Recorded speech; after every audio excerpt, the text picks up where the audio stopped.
The dawn of the 29th century saw humanity struggling to redefine itself. For over 200 years, the dynastic and despotic Messer family ruled the UEE and its people with a callous authority. The pro-Messer propaganda machine crushed dissenting voices and opinions, keeping legitimate facts that might hurt the regime from coming to light. This information dark age was brought to an end when the Messer regime finally fell in 2792. Aaron Toy ascended to Imperator and immediately worked with the Senate to restore faith in the UEE government. The tribunal system was quickly reinstated to provide a check on the Imperator's power. The terrible terraforming policies that sparked the successful uprising against Messer were abandoned, and in 2795, the Fair Chance Act was officially adopted to protect the habitat of developing species. These and many other actions were slowly rebuilding a degree of trust between the UEE government and its people. However, mending relations between the UEE and star-faring alien species, who the Messers often vilified for political gain, would prove to be even more difficult. In 2793, Imperator Toy met with a young, ambitious senator named Marshal Leon and asked him to help repair humanity's interspecies relationships by accepting the position of diplomatic secretary. Imperator Toy believed a first-term senator who never had to navigate Messer-infected political waters would be seen as an envoy of humanity's future, not its past. Knowing the enormity and complexity of the task at hand, Secretary Leon immediately scheduled meetings with Xi'an and Banu diplomats. He acknowledged that the repair of relationships would take time, delicacy, and, most importantly, trust, but also knew that his words and promises, or even those of the Imperator, would not be enough to mend the damage done. Only a bold act of diplomacy and peace could convince the entire universe that humanity had truly changed its ways. It was with that grand goal in mind that Secretary Leon conceived of the Ark. Secretary Marshal Leon named his project the Ark after an ancient story about a seafaring ship that saved both humans and the animals of Earth from a massive flood. As Secretary Leon remarked during his speech before the Senate in early 2794, much like its namesake, this Ark will be a manifestation of one of humanity's greatest strengths, empathy. A trait that has sadly not been seen from our government in far too long. A bill was put forth that requested funds to construct an orbital platform with the dream that it would not be bound to any one location, species, or government. It would travel between the systems of all species to promote and share universal knowledge, while also providing a neutral, safe space for diplomatic discussions. Secretary Leon was convinced the future of the UEE depended on two things: access to information and stable relationships with other species. As Secretary Leon often said during debates over funding the Ark, humanity is better off with friends instead of enemies.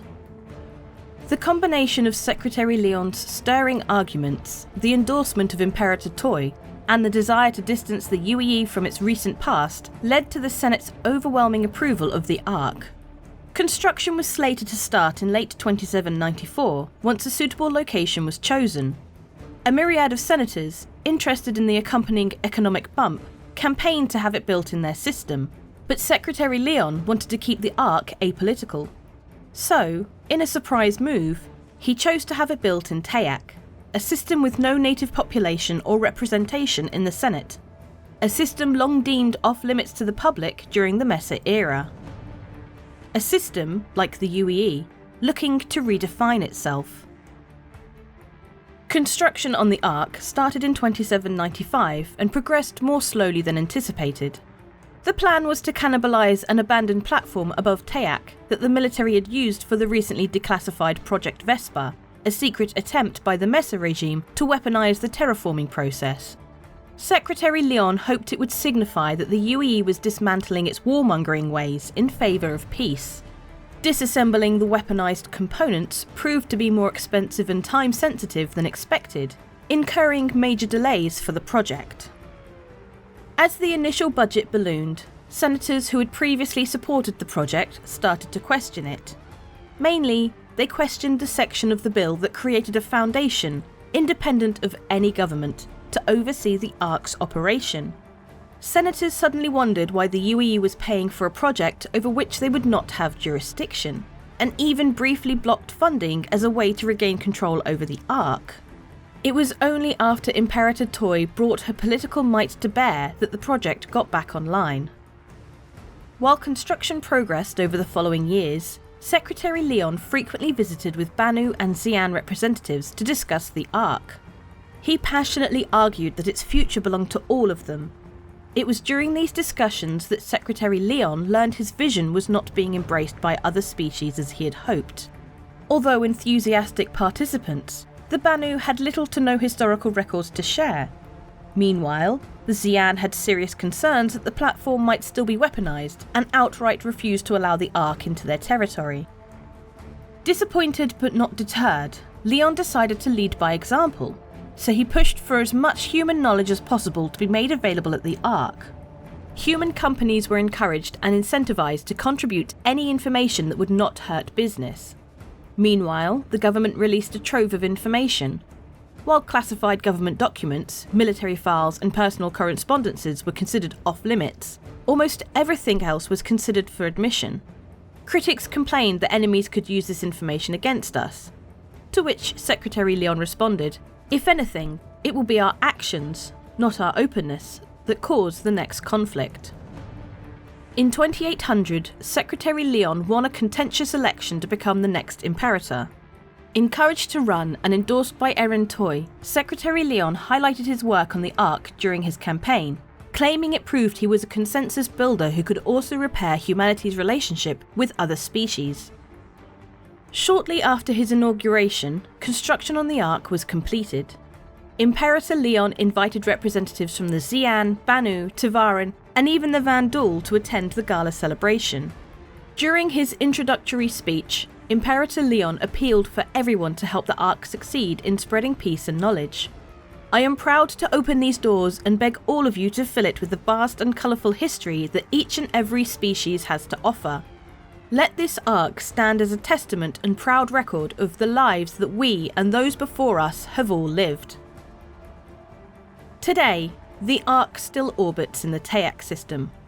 Months after opening its doors, the Foundation running it realised the cost of hauling it from system to system exceeded the expected revenue from donors and fundraising.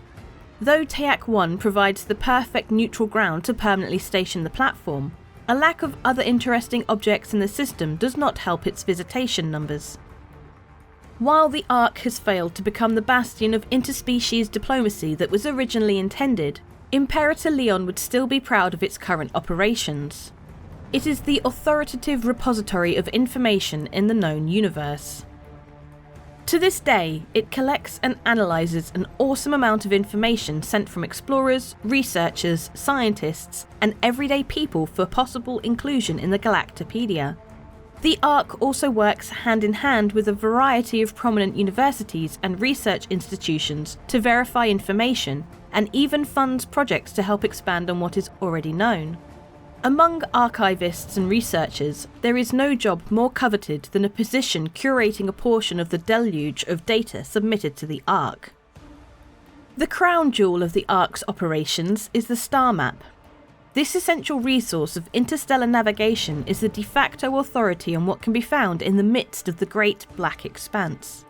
It provides an object's location, historical context, and data on a variety of useful related topics.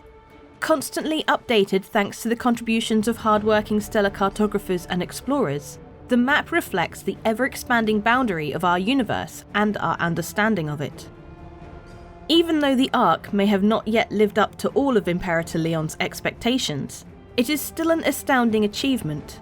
Its dedication to truth and commitment to collecting knowledge from as many sources as possible provides an important, all-encompassing view of the universe. In many ways, the Ark could be considered one of humanity's most vital creations, an invaluable institution designed to preserve humanity's future by keeping us mindful of its past. It's 2023. There's no need for a VPN like NordVPN, right? In the modern era. Wrong! What's this, a Silent Hill styled ad? No, due to copyright, it's actually a Quiet Mound ad. But that siren means that someone's got my browsing data and hacked all my sanity away at Starbucks. Oh no, that guy's got a triangle on his head. Ah! I've never had a Silent Hill incident while using nordvpn.com/BoredGamer. By God, can you risk not having it? Well, probably, but why take the chance? NordVPN can help you access more content on the internet from more countries in a safer and more private way. It's an essential tool in your arsenal in 2023 against the legally distinct triangle head. Check out the links below for one hell of a deal. Every month we have a ship giveaway. For March, we are giving away an Argo Raft, the mighty little hauler that could. Soon, it should be able to make use of its 32 SCU cargo boxes, but in Alpha 3.18, it's going to be able to make you some serious Alpha UEC from cargo hauling. It also comes with a game package and lifetime insurance, all you need to get started in your Star Citizen career. Thank you so much for watching this video and supporting the channel. Please consider becoming a YouTube member with the join button under our videos or using the links below Patreon. It really goes the extra mile to support us making daily content for Star Citizen. If you liked the video, be sure to like and subscribe and share it with your space friends. Thanks for watching, and I'll see you in the verse.